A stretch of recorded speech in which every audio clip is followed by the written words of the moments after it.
Assalamualaikum warahmatullahi wabarakatuh. Saya Citra Elvika dengan NIM 22140500134. Saya akan mempresentasikan mengenai administrasi keuangan sekolah.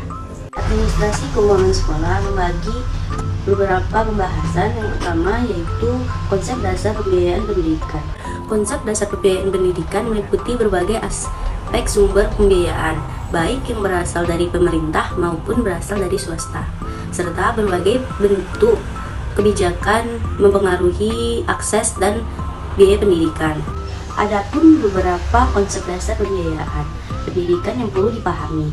Yang pertama, sumber pembiayaan pendidikan. Sumber pembiayaan pendidikan itu dapat berasal dari pemerintah, swasta, ataupun masyarakat. Yang kedua, kebijakan pendidikan. Kebijakan itu termasuk dalam kebijakan subsidi, program beasiswa, serta pendidikan gratis bagi keluarga miskin. Yang ketiga, pendidikan berkelanjutan dapat membantu meningkatkan kemampuan siswa dalam memperoleh penghasilan yang lebih tinggi pada pembangunan masyarakat. Selanjutnya yang B, perencanaan keuangan sekolah. Perencanaan keuangan sekolah yaitu proses pengelolaan keuangan yang dilakukan untuk mencapai tujuan finansial yang telah ditetapkan oleh sekolah.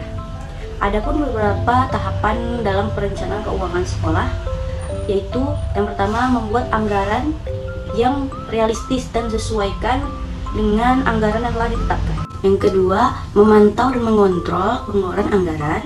Yang ketiga, mengembangkan sumber daya melalui investasi atau kerjasama. Yang keempat, membuat rencana untuk pengurangan hutang sekolah.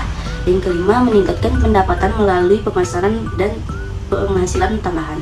Selanjutnya yang C, pengelolaan dan pertanggungjawaban keuangan sekolah. Sangat penting karena untuk memastikan transparansi dan akuntabilitas dalam penggunaan dana sekolah.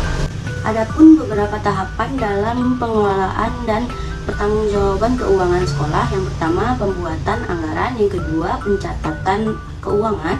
Yang ketiga, pengendalian pengeluaran. Yang keempat, pembuatan laporan keuangan. Yang kelima, pemeriksaan oleh pihak tertentu atau eksternal. Selanjutnya yang D, pelaksanaan anggaran keuangan. Adapun tahapan pelaksanaan anggaran keuangan sekolah, yakni yang pertama, menjalankan anggaran sesuai dengan rencana. Yang kedua, mencatat pendapatan dan pengeluarannya. Yang ketiga, memonitor pelaksanaan anggaran. Yang keempat, melakukan perbaikan jika ada yang diperlukan. Yang kelima, menyusun laporan keuangan.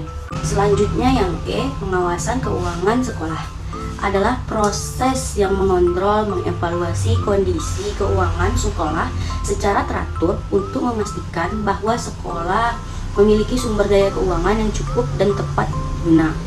Adapun tahapan pemantauan keuangan sekolah, yang pertama, memantau pelaksanaan anggaran. Yang kedua, memantau sumber daya keuangannya.